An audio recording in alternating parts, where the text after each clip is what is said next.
கம்ப ராமாயணத்திலிருந்து தேர்ந்தெடுக்கப்பட்ட 100 பாடல்கள். அயோத்தியா காண்டம். மந்தரை சூழ்ச்சி படலம். பாடல்.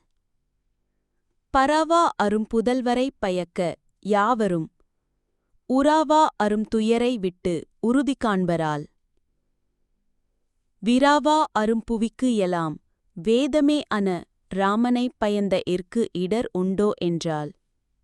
பொருள். தூங்கிக் கொண்டிருந்த கைகேயியை கூனி எழுப்பி அவளிடம் ஒரு பெரிய ஆபத்து வந்து கொண்டிருக்கிறது என்றாள்.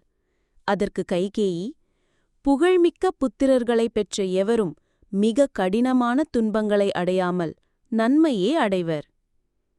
பஞ்சபூதங்களின் சேர்க்கையில் தோன்றிய இந்த பூமியில் வேதத்தை ஒத்த ராமனைப் பெற்ற எனக்கு துன்பம் உண்டோ என்றாள். கம்பராமாயணம் 23.